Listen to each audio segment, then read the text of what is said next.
we're gonna talk about the Young Bucks. Fuck man, first man, it's kind of like a combo question. So when we're seeing from the Oklahoma City Thunder, it's been really great. We talked about them on the show before. They are currently fifth in the West.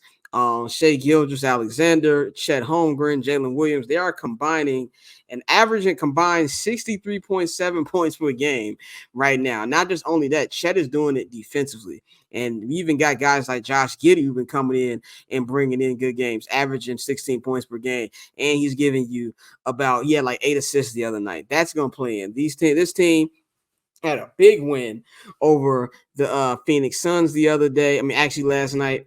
And they're looking pretty good. And on the other side, you have the Houston Rockets, who are fourth in the West right now. Jalen Green, 20 points per game. Fred VanVleet, 16 points per game and 8.4 assists per game. They've got 2 wins against the Sacramento Kings, a blowout win of the Los Angeles Lakers with both Anthony Davis and LeBron James playing. And they just beat the Pelicans. They beat the Pelicans with Zion Williamson and Brandon Ingram. And they just beat the defending champions in Denver last night. To me, this is what I'm seeing right now. I don't know if I'm way more confident in the Thunder. I'm way more confident in the Thunder having this last more than I am with the Rockets because of just the talent level right there on the individual perspective. And I think this has been something that's been bubbling over the last couple of years for them.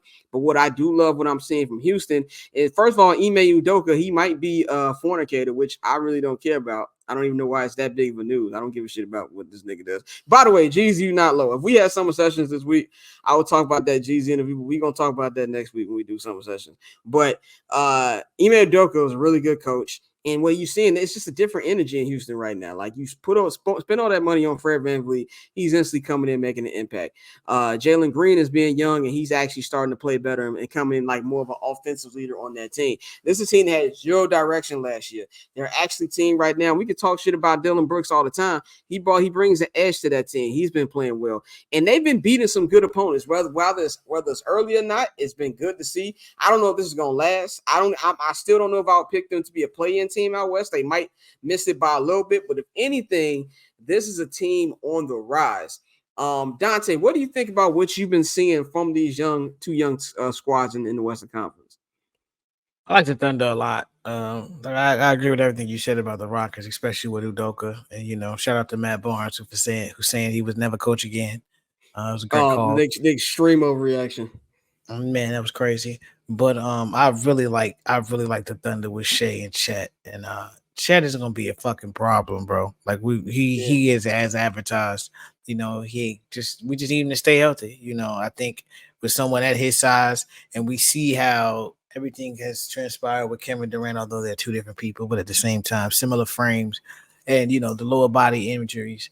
You don't want to see that. So just needing them to stay healthy. But I loved everything I seen from the Thunder. I think that's exactly what the NBA wanted, because they have so many draft picks, and the only way they can get like a top talent in there for at least a minimum of 5 years is to draft them. Like, you're not gonna sign people. So they've been hitting on these picks. They've put together a quality team, and they're gonna be one of those scrappy teams that get to the first round, second round as they mature.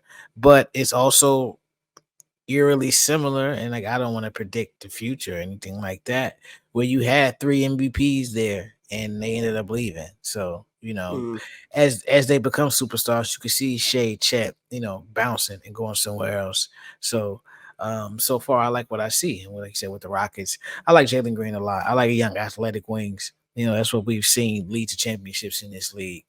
And just want to see where they go from here. But when you got a guy like Udoka at the helm, whoever they bring into that system is going to be a good thing. And I think with Udoka there, even though they're a really young team, you may be able to get a star in there to play with those young guys as he coaches them up.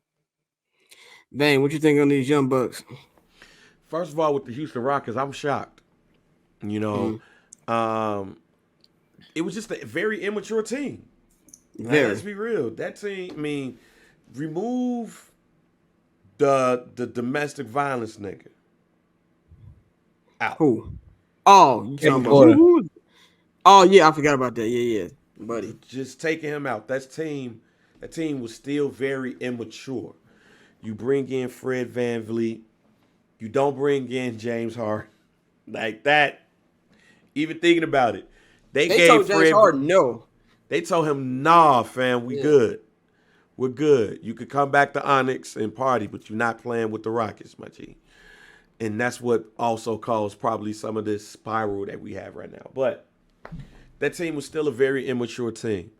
So for Ime Udoka to come in, who made a pretty immature decision, even though it's none of our business, you know, it's still a very immature decision that Coochie cost him a job with a world championship team.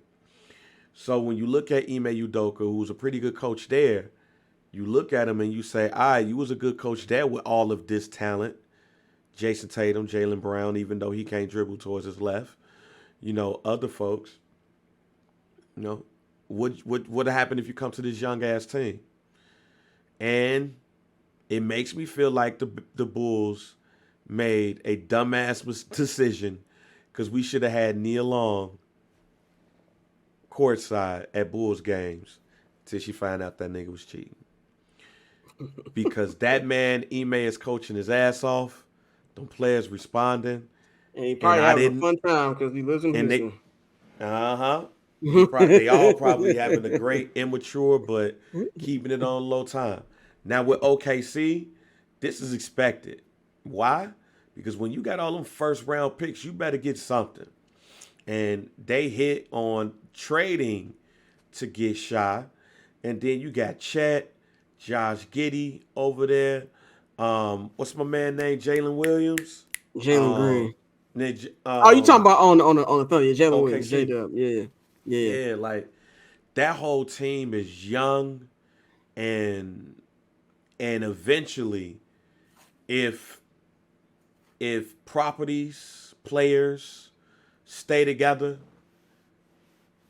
they can eventually win a world championship with the talent that they have. Not talking about this year or next year, but they're one of those teams, if they keep it constructed and all of the people from Sam Presti and they all stay in place, you're looking at a potential world champion. But I would move said property to another city because I don't want no world champion coming out of OK City. Sorry, y'all. we are a small city. We're big city leaders on this show. Nigga, y'all are Plainfield, Illinois. With buildings.